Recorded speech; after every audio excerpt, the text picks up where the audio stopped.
I double dog Daredevil you to listen to this episode about the man without fear. It's Dear Watchers, an omniversal comic book podcast where we do a deep dive into the multiverse. We are traveling with you through the stories and the worlds that make up an omniverse of fictional realities we all love.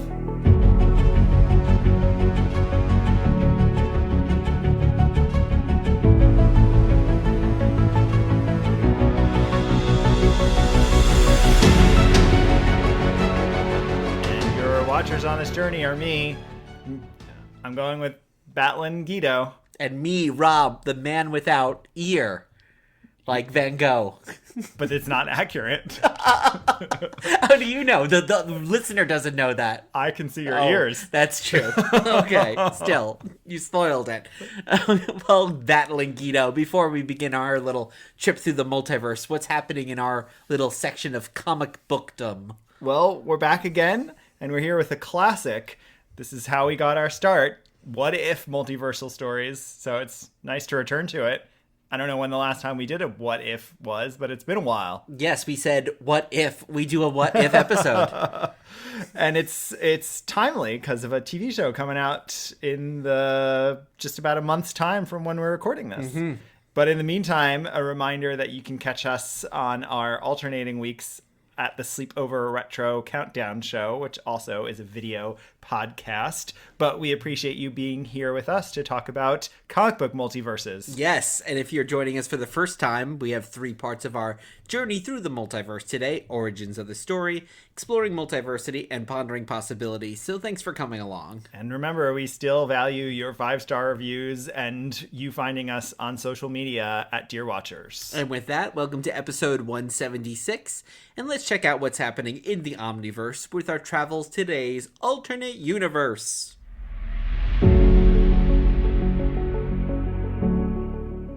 Today we are entering the ring to answer the question, what if Daredevil's dad had thrown the big fight? I think it's funny that this question is dad instead of father. Papa. Patriarch. Daddy. But yes. Daredevil's daddy. What if that's Daredevil's a whole different comic. So this is a real what if question that gives us a whole separate Earth 9711. And we have covered Daredevil, but not as much as it feels like we would have over 5 years and nearly 200 episodes. We first covered Daredevil way back on episode 8 when we explored what if Bullseye had not killed Elektra. And then not too long ago on episode 154 when Daredevil teamed up with Batman, which was the first time we actually talked his origin in depth because our focus was Elektra way back then. So it is exciting to get back to the man without fear. Not to be confused with me, the man without ear. But Guido, I know we've talked about it before, but what's your background with Daredevil? He's always been on the periphery of books that I've enjoyed. I read Daredevil in the 90s just because I was reading everything Marvel. As a Claremont fan, as an Ann Nesenti fan, as a Frank Miller fan, I would slowly read portions of Daredevil stories, but it was actually when the Netflix show started. So what is that, 2015 maybe? Sure. Something like that. That really inspired me to do a deep dive and read pretty much the whole Bronze Age 80s run, and I loved it, and read and get into Elektra. And then ever since the modern incarnations, I've read particularly Chip Zdarsky's run and Brian Michael Bendis's run. So I'm moderately familiar. I'm certainly not fan level familiar, but I'm pretty well versed in Daredevil. Don't own any Daredevil toys or anything like that. So what about you? Well, I always loved the Kingpin a lot, so I would pick up old issues, probably of the Frank Miller run, with Kingpin on the cover. But the problem was you couldn't just pick up a random issue because those stories were so... it was such a good giant arc, which Yeah. is what I discovered and I loved when I got into it, is like X-Men. It just goes on and on and on and on and on. It's a soap opera. But I think that was one of the reasons why I couldn't get into it, because you just couldn't get a single issue and kind of enjoy like a standalone villain of the week. So he was never someone I really got into again until I really watched the Netflix series, but I've never dove deep into the comics. Even for this podcast, as you said, he's been someone who's been a bit on the periphery. So let's talk his origin or origins of the story. Right now, on this very show, you're going to get the answer to all your questions. Our amazing story begins a few years ago. So let's talk Daredevil, because we reread his origin. Yeah, which we covered already. It happens in issue number 1. And I think we talked about this the last time we talked about him, all those many years ago. But his origin has stayed almost completely the same, which is unusual, because even when you get someone like Spider-Man, even that's been modified at times with exactly how it happens, and the spider and the Uncle Ben stuff. But Daredevil's is just completely faithful to that original one. Yeah, the one big difference that you get in that first episode is the yellow suit, which I'm actually kind of partial for. Of course, it doesn't really go with the devil theme, and if you're haunting criminals at night, you probably don't want to be in a bright yellow outfit, but I do love the look. That's been, I guess, the one big change from then till now. Yeah, and it happens early on. So, and obviously they've brought back the yellow suit, and then there was the black suit of the 90s. But even in that first issue, he still has the cane, baton, weapon, like all that is introduced in issue number 1. Yeah, it's really incredible that it's all there on the page, and then it stays pretty consistent through the TV shows, which we've watched almost all of. We waited for a long time to watch Born Again, in part because it was the lowest point of my Marvel cynicism cycle, I'd say, which I'm not fully out of, but I'm crawling out of. And with Jessica Jones on the horizon, we had to watch Born Again. So we actually haven't even finished Born Again, but we are about halfway through it. Otherwise, we were big fans of the Netflix shows for all their imperfections, of which there are plenty. And so why is he popular?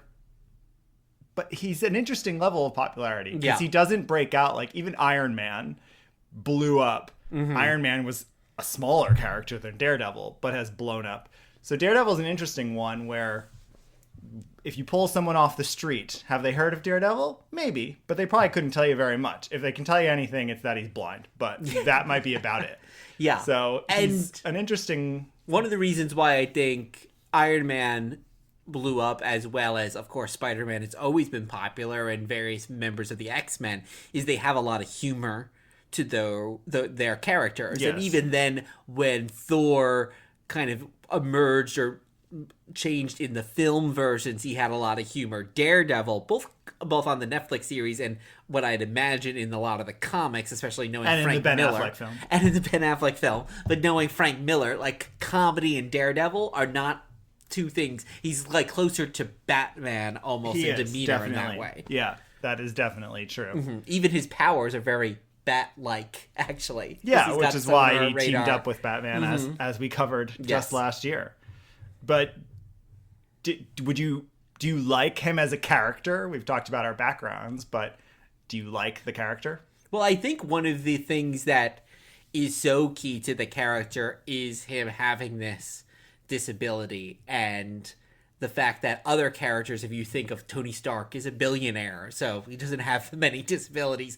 Peter Parker is still a smart guy, but Daredevil in his normal life is this blind man. So having that as a comparison to being a superhero, I think, is something that makes him stand out within the Marvel universe. And probably makes him more relatable than a lot of these other characters. Yeah, it is closer to the Thing or a mutant on the X-Men who has powers that are in some ways creating a challenge to life. And even if you don't put in the supernatural aspect of his heightened senses, it still is, it makes for a very interesting story, obviously, to have this fighter who is blind, which is certainly possible. Again, even I think that's also what works really well for him, is he's not quite supernatural. Like, you do hear in real life about people having heightened senses when one sense is more restricted, because it's just how they experience the world and how they take in information and interact with the world. So it's a really clever origin in that, even though it's obviously done to an extreme, it is a little bit more believable. It's not as fantastic as the Fantastic Four getting bombarded with cosmic radiation or a mutant developing a superpower. Yeah, so I think he's a little bit more human, like Spider-Man is, but even Spider-Man at times can, crawl up walls. So he's quite a human hero, which again makes him more akin to Batman. But while Batman, of course, is ultimately this billionaire also with unlimited resources, I think even how we see Matt Murdock, especially on the TV series, is someone who is very much of the people. He is not one of these other characters that is like living in the lap of luxury. No, he has a day job. He has a day job. And so much of the story is about his day job, both in the comics and in the TV show. And it's part of what I enjoy so much, is you're watching a legal procedural that is not exclusively about his being a superhero. It often intersects, of course, because that's what makes for interesting stories. But I like that he keeps a day job, has a whole life outside of his superhero dumb. And I think another thing with him that stands out, and maybe you'll say I'm wrong about this, but I feel like not as many of the Marvel characters, Marvel heroes, have a true arch villain. Like, if you think of Spider-Man, yes, you could say it's the Green Goblin, but he's got Dr. Octopus and other characters like, Thor, it's Loki, but those Magneto, but those characters come and go as villains and heroes. I think one thing that makes Daredevil stand out is the Kingpin as his adversary, as another human being, as another character that does not have powers, that is basically surviving on his wits and his human strength. And I think having that as this arch enemy is such a key to the character as well.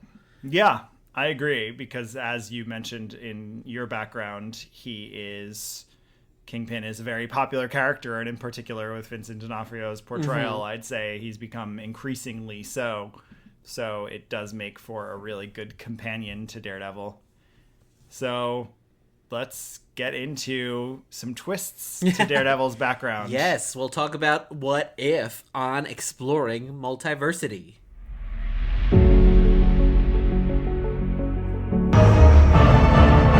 I am your guide through these vast new realities. Follow me and ponder the question, what if? And on this episode, we are asking the question, what if Daredevil's dad had thrown the big fight? This is from What If number 102, of course, from Marvel Comics, released on November 1997. Yes, and this is written by Bill Roseman, penciled by Hector Collazo, inked by Ian Aiken, colored by Shannon Blanchard, lettered by Chris Iliopoulos.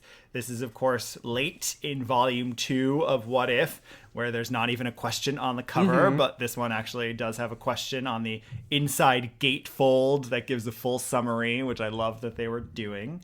But a little more on the creators here.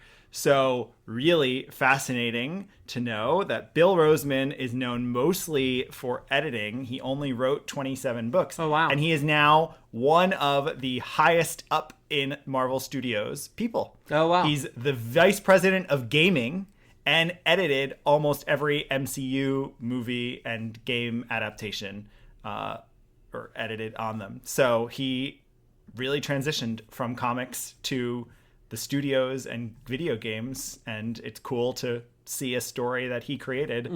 He wrote very little, again, just a couple dozen things. So that's Bill Roseman, and his collaborator on the art did very little work for Marvel. He only drew less than 20 different things, and that's about all that I found about him. So this is the era of, again, What If, where it's great, they're trying out new talent, but also sometimes they're trying out random people who they find. I don't even know how they approached it. But let's get a quick summary, because this world is very different and not that different. Yeah. Well, it feels like it has this classic kind of film noir structure, because we're seeing the story is all flashback. So it's framed by a Ben Urich reporting, and he is actually interviewing Matt, and Matt is telling us the story. So everything is the same as the 616 until Jack Murdock, Matt's father, throws the big fight, and Matt then goes to Columbia. Well, he throws it to pay for him to go to Columbia. So this is the point of divergence, because in the 616, Jack refuses to throw the fight so that his son can look up to him. And then, of course, he gets killed, and that's what creates the Daredevil. So here, he doesn't throw the fight. Matt goes to Columbia, and everything else remains pretty much the same at this point, except he's not Daredevil. So he meets Foggy, he meets Elektra, but he doesn't become a lawyer. He becomes a boxer. Yes, that's because his dad obviously is not dead and continues to fight. He continues to get beaten up and then eventually goes in a coma. Matt needs to pay for his medical bills, so he decides to become a boxer. But who is his manager? Who is his financier? Booking agent or whatever. Agent. It's Wilson Fisk. And kind of a similar arc to his dad. He's winning all these fights until Fisk then asks him to throw a fight. To take a nap, I think he says. Yes. And Matt, like his dad in the 616, does not do that. And Fisk actually kills Jack Murdock. And so they become nemeses. And Matt trains with Elektra, who has learned all of everything from the hand, because, again, everything else in this universe stays the same. Matt, as a proto-Daredevil, goes to confront Kingpin, and Elektra comes along and murders him with her size. Yeah. And Matt takes the fall. Matt puts his fingerprints on the size, and we find out that Ben is interviewing him in prison, and Ben knows he's innocent because Ben has pieced together that Elektra uses size, so of course it was her. But Matt decides he's going to take the fall. And this is all kind of to take revenge in some way for her father's deaths that happened years earlier. Not that Fisk is necessarily involved in that, but she's basically railing against the system, you could say. Which is, again, the same as the 616. So I loved this book. I thought this was a perfect what if that had a clear point of divergence, had a clear difference from the universe we know, and yet what I think that he did such a good job of in writing it is pulling it back, almost that thing you want in alternate timeline stories, where they're being pulled back to the sacred timeline, if you will. There's this draw, you imagine, whether it's fate or destiny or something. And in this case, it's cool that it's inverted. It's cool that it's Matt who refuses to throw the fight decades later, and that's what leads to him becoming Daredevil. Yeah. And it's cool that I love the element of him even taking the fall for Elektra. So there's this multiple layers of the story of taking a fall or not taking a fall and what that means. So it's quite a deep story for a very brisk, fast-paced, light story, frankly. Yeah, I liked this idea that history repeats, or that you could never get away from the arc of history, even in these alternate timelines.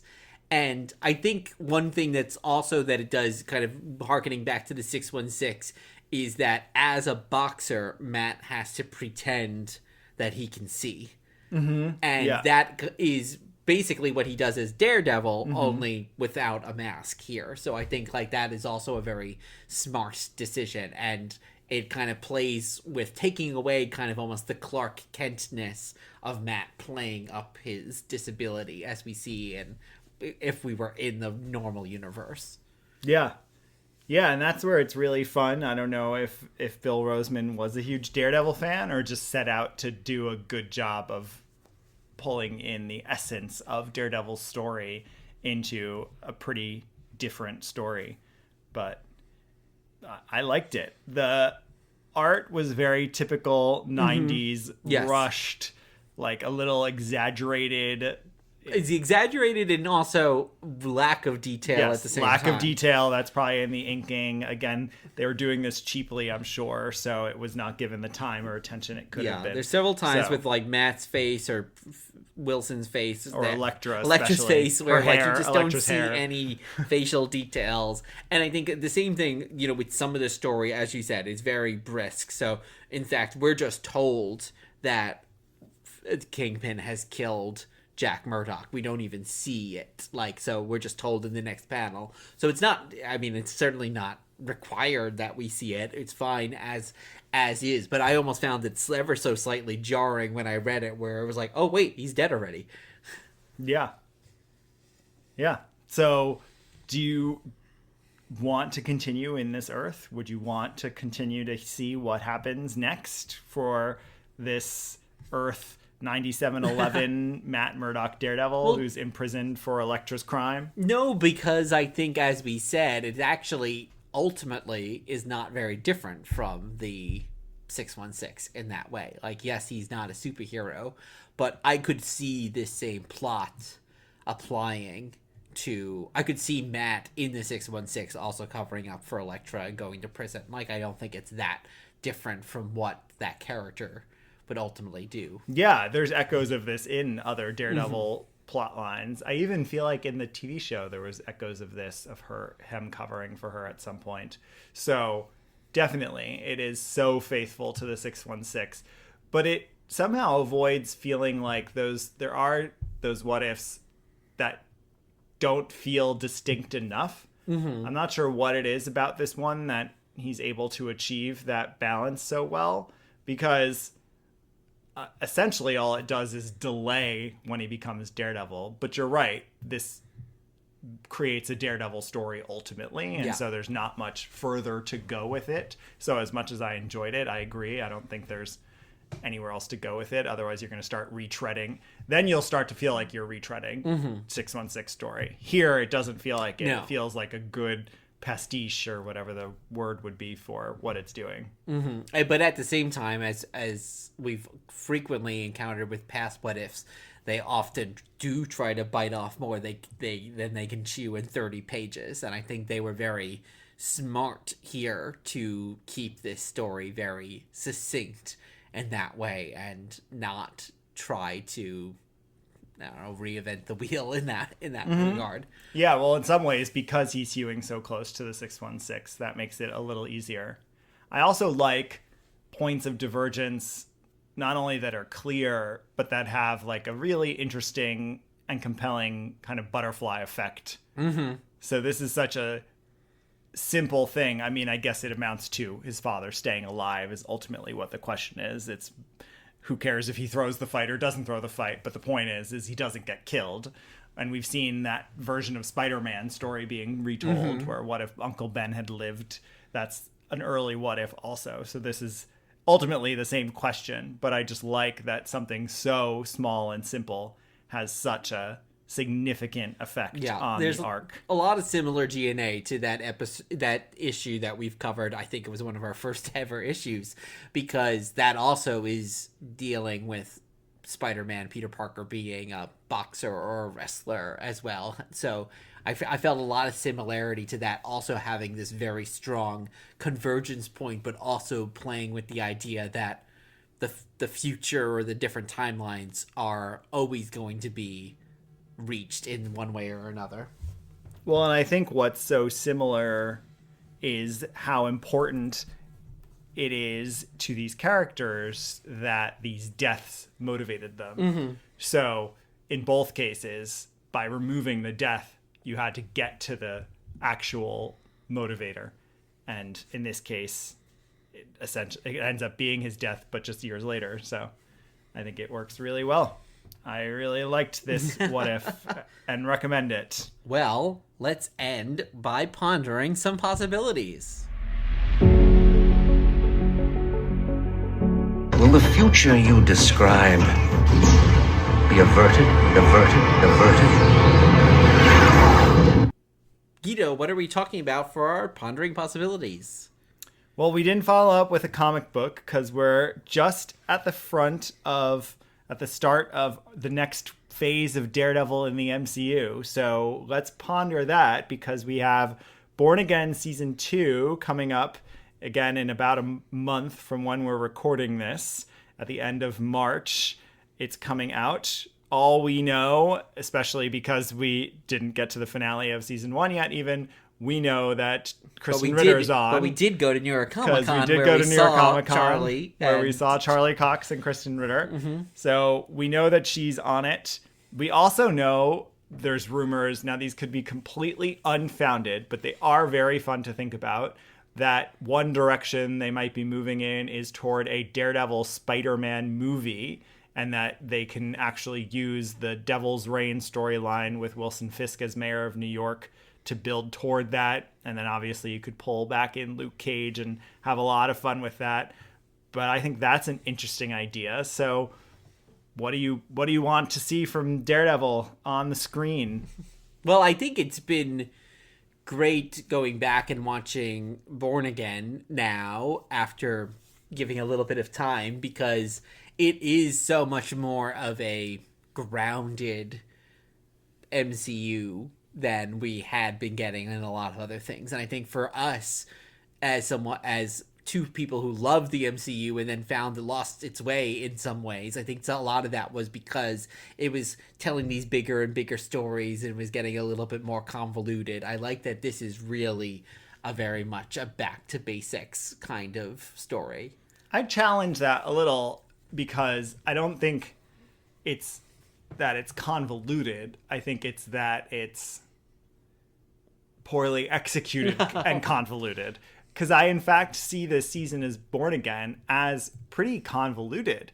It has A, B, and C plots. Well, I think in some cases kind of D plots. And the reason it works so well is because, unlike the Netflix series, which are notoriously decompressed and just they stretch everything for way too long, this one has such a fast pace and is doing a really good job servicing each story. It feels so comic booky. So I don't think it's so much about how convoluted or not convoluted. But I think there's a difference between convoluted and complex. And I think one thing that I've seen this is complex, here sure. is that you're basically following to where we are right now. You're basically following two characters. You're following Matt and Wilson. But I think there's been lots of others, especially on the Netflix series, and I'm thinking of the Jessica Jones ones, where you're following all these side characters and they all have their own stories. But some of that is that you just didn't care, because think about on here, they're setting up Muse. They dealt with White Tiger. We've already seen Punisher. We know there's some conspiracy going on related to his iconography. But you're seeing those through the eyes of the two main characters, rather than there's not a scene where those characters are basically absent, I would say. I guess that part is true. While, previously you just spend the day with Karen.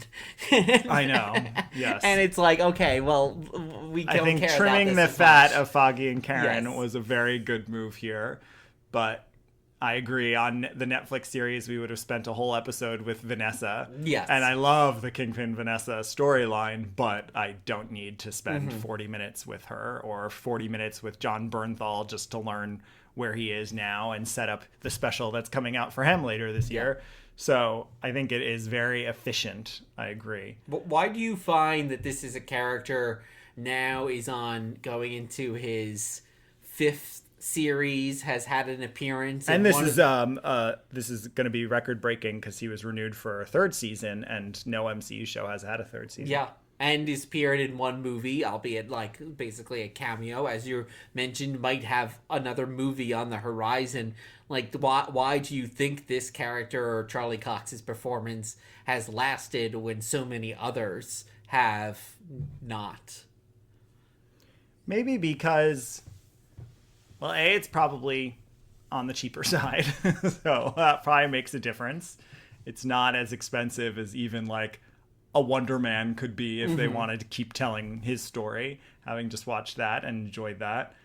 I think also there was so much untapped potential. I think everyone loved the Netflix series, and yet I don't think anyone thought they were perfect. I mean, so I'm sure someone did, but I think most people recognize that they were imperfect. So that gives the opportunity to go mine these characters. I think the same thing with Jessica and Luke. I think why we're all excited at the possibility that all these Netflix characters are going to come back is because there's just so much untapped potential that really got messed up in that project. So I think that's another reason. I also think for some people, I don't think this is a part of it for me, but there's that street level thing that people like. People like a street level hero, and Spider-Man is sort of a hybrid, but everyone else is a fantastic cosmic superhero. And so the universe doesn't have too many street level right now. Yeah. Yeah, and even some of the better MCU projects like Black Panther end in this big melee where there's just a lot of CGI people like shooting at each other. And we've seen that in so many movies.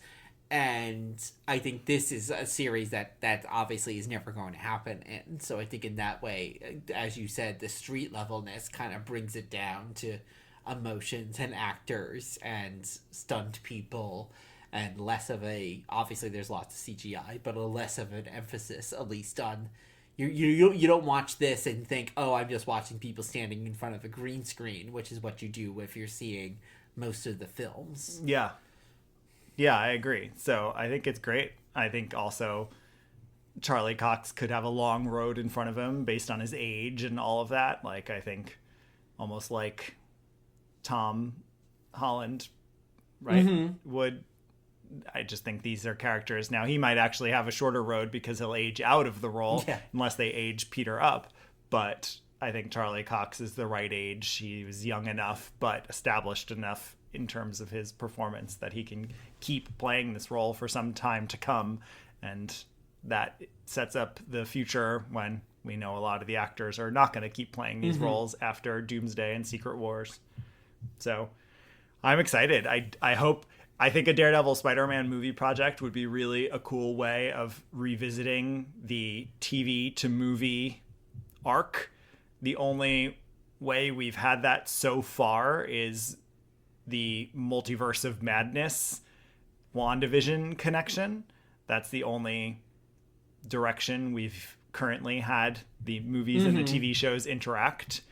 We can assume that Loki will impact the movies down the road, and we can completely ignore the Captain America Brave New World that came out, even though it tied up in Falcon and Winter Soldier. It was so awful that it's not even worth acknowledging that. So I think this would be a cool way, because I think a Daredevil Spider-Man movie, someone could watch it without having watched the series, but of course watching the series is going to also make it so much more fun, which is what they really need to achieve, that balancing act.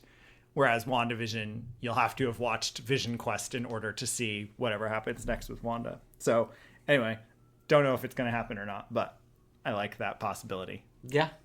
So it's been fun to revisit.